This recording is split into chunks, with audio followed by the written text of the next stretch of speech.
Today we're gonna talk about freedom and anarchy, and a part of Copenhagen that became independent more than 50 years ago. Today we're gonna talk about Freetown Christiania.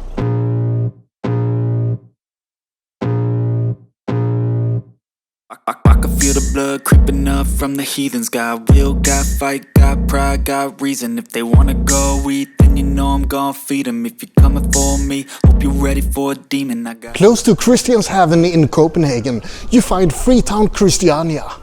Between 800 and 1,000 people live here, and it's been quite a controversial place all the way back to 1971. Squatters started to occupy old military barracks here after the military moved out in 1971. There was a lack of housing in Copenhagen back then, and people started to trickle in here. Slowly at first, but more and more people came over time. By September 1971, a journalist called Jacob Ludvigsen announced the proclamation of a free town called Christiania here. The headline was that civilians had conquered the forbidden city of the military. Christiania's mission statement from 1971 states that the objective is to create a self-governing society where each individual holds themselves responsible for the well-being of the entire community. This appealed to a lot of different people, hippies of course, but also squatters, anarchists and collectivists. In general, this became a haven for people outside of society who felt that the government had betrayed them, and they felt that they could build something new, something better. drive, got sight, always have a vision. I don't lie at night, I be in my feelings. I'ma be fine, need time and I'll soon be winning. I can feel the blood creeping up from the heathens. There's traditionally been a lot of creativity and artistry in Christiania. You can find breweries here and street food vendors, as well as music festivals and artists and a lot of creative people in general. During summers you can enjoy restaurants and cafes and see kids injure themselves at the skate parks. Christiania has its own flag, its own set of rules, and the people govern themselves. A key feature of Christiania has been its openness and acceptance. Misfits and outcasts were welcomed here, and people who didn't really have a real family could find a new family here. In the 70s, the Gay House was a center for gay activism, parties and theater. Humor and artistry was used to create a unique feeling, and the variety shows put up by the Gay House are still famous today by the LGBT community in Copenhagen. A performance group called Danst were asked to take over the Gay House in 2002 to continue its legacy, but things didn't really go according to plan. Danst were apparently more into techno parties and dancing compared to the previous residents, and according to some, due to this, they were never really accepted. They apparently received verbal abuse and threatening letters, and were threatened with a baseball bat on one occasion. The old group of people living in Christiania said that the newcomers simply didn't understand the Christiania lifestyle, and they were asked to leave the Gay House after just 9 months. People here are accepting, as long as you fit in with the misfits.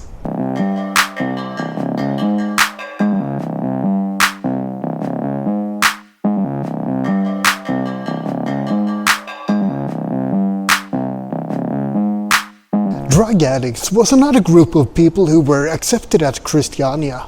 Christiania is famous for the cannabis trade that takes place openly here, but in the 70s hard drugs were also accepted. In 1 year, between 1978 and 1979, 10 people died of overdose in Christiania. The acceptance of hard drugs was a highly contested topic in the 70s, and it eventually led to a ban. Cannabis was still allowed, but pushers of hard drugs were evicted by the residents of Christiania themselves. By doing this, Christiania entered a stalemate with the government in the 80s and the 90s. Pusher Street, also called the Green Light District, was the most famous area of Christiania back then. Well, I guess it still is. Hash was sold openly to residents and tourists alike, and the government grudgingly accepted it. The argument was that, well, if they keep doing soft drugs, they won't move on to hard drugs. There were lots of debates and arguments about this for decades. Some wanted to legalize soft drugs completely, and some wanted to ban them completely. In the end, everyone just turned a blind eye towards Christiania. As long as they weren't making too much of a ruckus, they could keep doing it. In 2002, the government started demanding that the cannabis trade should be less visible, and in 2004 the police raided Christiania. The drug trade died out for a little bit, but it soon returned back to Pusher Street and Christiania as a whole. That is, until 2016, when 2 police officers and a civilian were shot here.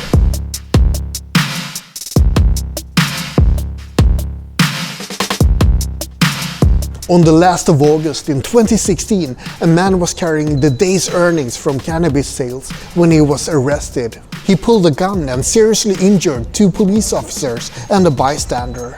The shooter then attempted to flee, but he was arrested at the Copenhagen airport. After this incident, there was a communal meeting in Christiania, and it was decided that the stalls in Pusher Street should be removed. And that's what happened the day after the meeting. The people of Christiania tore down the cannabis stalls and urged people to not buy cannabis any longer. It's estimated that the drug sales dropped around 75% after that.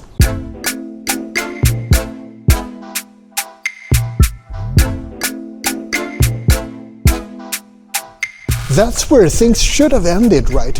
It sounds like a good ending to the story of Pusher Street. But real life doesn't imitate stories very often. By May 2017, the stalls at Pusher Street had been restored and cannabis sales were going strong again.